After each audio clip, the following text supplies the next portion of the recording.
Khumbula ukuthi lengane yami legama lakhe la ngakutshela ngayo. Wathi lengane lena oyamukela bakwenziwa amagazi. I-DNA yes. I-DNA test. Ukuze ngithola ukuthi yakho ngempela. Ukuthi yami ngempela na. Yeah. Into nje endala ebelibe ngifihlile. Ngingafuna ukuyiveza because I was scared ukuthi izokona umshado wami. Kodwa ke bengihlahla ngithi mathiwa ngithinte kahle ngimvezele umama ukuthi hayi kunengane kashe.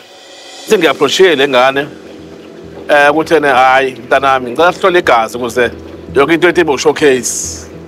So lengane yavuma ke mngami ngisobe ngicela ukuthi ngicela kuwena mngami theke ungiphi date ngoba yona ilindile lengane thina inankinga yona bangifuna nje mase siyenza kube yimina nawe nayo so bathathu ngoba ayisanayo uma wayo yona washona. Hey indaba yomntwana ngiyathanda ukuthi ngingabi deep kuyona kakhulu cause uma wayo akasekho emhlabeni. Bengicela mngami lethu sidlule kuyona kahle lena ngomoya wokuthula.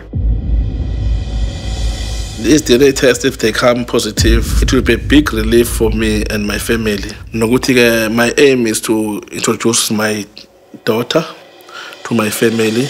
Thina ekhaya sibantu besintu siyazenza izinto zesintu.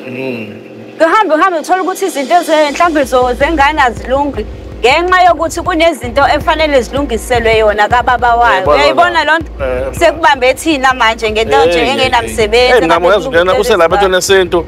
Uyakhumbula ngithumela nabo besangoma. Ecishe ngayikhohlwa le ndaba yazi ngihlupha into kuba isangoma yeke ngingumhlola lapho. Ijeni kamama lento edlozi into engingathanda ukukhuluma ngakakhulu because lento ene ingqilaze kakhulu. Ngifisa ngezinyembezi.